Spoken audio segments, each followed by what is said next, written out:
শ্রীমদ্ ভগবদ্গীতা যথাযথ সপ্তম অধ্যায় বিজ্ঞান যোগ শ্লোক নাম্বার ৩ মনুষ্যাণাং সহস্রেষু কশ্চিৎ যততি সিদ্ধয়ে যতত্যামাপি সিদ্ধ্যানাং কশ্চিন্নামাং বেত্তি তত্ত্বতঃ।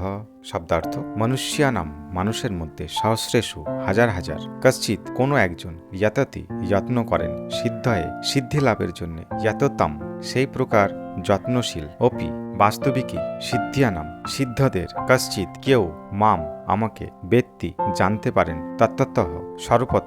অনুবাদ: হাজার হাজার মানুষের মধ্যে কদাচিৎ কোনো একজন সিদ্ধি লাভের জন্যে যত্ন করেন, আর সেই প্রকার যত্নশীল সিদ্ধদের মধ্যে কদাচিৎ একজন আমাকে অর্থাৎ আমার ভগবৎ স্বরূপকে তত্ত্বত অবগত হন। তাৎপর্য: মানব সমাজের নানা রকম মানুষের মধ্যে এবং হাজার হাজার মানুষের মধ্যে দুই একজন কেবল আত্মতত্ত্ব, দেহতত্ত্ব ও পরমতত্ত্ব সম্বন্ধে অবগত হওয়ার জন্যে পরমার্থ সাধনের যথার্থ প্রয়াসী হন। সাধারণ অবস্থায় মানুষ পশুর মতো জীবনযাপন করেন, অর্থাৎ তার একমাত্র চিন্তা হচ্ছে আহার, নিদ্রা, ভয় ও মৈথুন। কদাচিৎ কেউ দিব্যজ্ঞান লাভের জন্য আগ্রহী হয়। গীতার প্রথম ৬ অধ্যায়ের প্রয়োজনীয়তা কেবল সেই সাধকের কাছে যারা আত্মজ্ঞান তথা পরমাত্মজ্ঞান লাভের জন্য জ্ঞান যোগ, ধ্যান যোগ ও বিবেক বুদ্ধি আদি আত্ম অনুভূতি মার্গ অনুগমন করেন। কিন্তু কৃষ্ণ ভাবনাময় ভক্তরাই কেবল কৃষ্ণকে জানতে পারেন। অন্য আধ্যাত্মবাদীরা নির্বিশেষ ব্রহ্মজ্ঞান লাভ করতে পারেন, কারণ তা শ্রীকৃষ্ণকে উপলব্ধির চেয়েও সহজ। শ্রীকৃষ্ণ পরম পুরুষত্ব এবং সেই সঙ্গে তিনি ব্রহ্ম এবং পরমাত্মা, জ্ঞানেরও অতীত।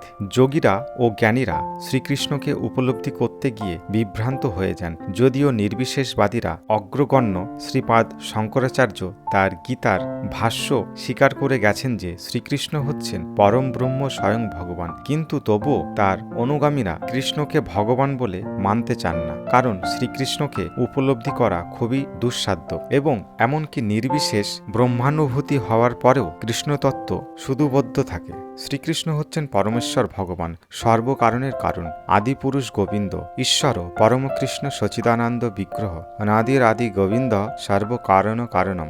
অভক্তদের পক্ষে তাকে জানা অত্যন্ত কঠিন। যদিও তারা বলে ভক্তিমার্গ আদি সহজ, কিন্তু তা সত্ত্বেও তারা তার অনুগমন করতে পারে না। ভক্তিমার্গ যদি এতই সহজ হয়, তাহলে তারা তা পরিত্যাগ করে অত্যন্ত কষ্ট সাপেক্ষে নির্বিশেষ পথ গ্রহণ করে কেন? প্রকৃতপক্ষে ভক্তিমার্গ সহজ নয়। তথাকথিত কোনো মন গড়া পন্থায় ভক্তিযোগ অনুশীলন করা সহজ হতে পারে, কিন্তু শাস্ত্রীয় বিধি অনুসারে যথার্থ ভক্তিযোগ অনুশীলন করা মনোধর্মী, জ্ঞানী ও দার্শনিকদের পক্ষে সম্ভব নয়। তাই তারা অচিরেই ভক্তিমার্গ থেকে ভ্রষ্ট হয়। ভক্তি রসামৃত সিন্ধু গ্রন্থের পর্ব ২ ১০১ নম্বর শ্লোকে শ্রীল রূপ গোস্বামীপাদ বলেছেন, শ্রুতি স্মৃতি পরাদানি পঞ্চরাত্র বিধিম বিনা ঐকান্তিকি হরের ভক্তি রুৎপথায় বিকল্পতে। উপনিষদ, পুরাণ, নারদ পঞ্চরাত্র আদি প্রামাণিক বৈদিক শাস্ত্রবিধি অনুগামী না হয়ে যে ভগবত ভক্তি, তা কেবল সমাজেই উৎপাতেরই সৃষ্টি করে। ব্রহ্মবেত্তা, নির্বিশেষবাদী অথবা পরমাত্ম তত্ত্বজ্ঞান যোগী কখনোই পরমেশ্বর ভগবান শ্রীকৃষ্ণকে যশোদা নন্দন অথবা পার্থসারথী রূপকে জানতে পারে না। এমনকি মহামহিমাময় দেবতারাও কখনো কখনো শ্রীকৃষ্ণের সম্বন্ধে বিভ্রান্ত হয়ে পড়েন। মোহন্তি ইয়ৎ সূরিহ মাম তু বেতন কশ্চন। ভগবান নিজেই বলেছেন, কেউ আমাকে তত্ত্বত জানতে পারে না, আর কেউ যদি তাকে জেনে থাকে তবে মহাত্ম সুদুর্লভ।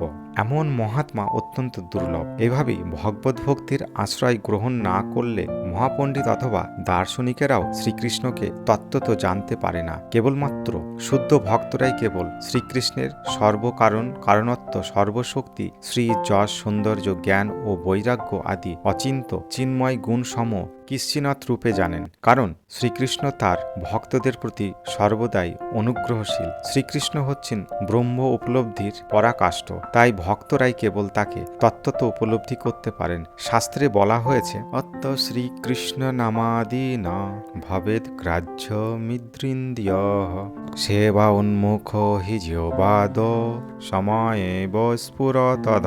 জড় স্থূল ইন্দ্রিয়ের দ্বারা কখনোই শ্রীকৃষ্ণকে জানতে পারা যায় না। ভক্তের ভক্তিতে প্রসন্ন হলে শ্রীকৃষ্ণ স্বয়ং তার কাছে নিজেকে প্রকাশিত করেন। ভক্তির রসামৃত সিন্ধুর পর্ব ২ ২৩৪ নম্বর শ্লোকে এই কথাটি বলা হয়েছে।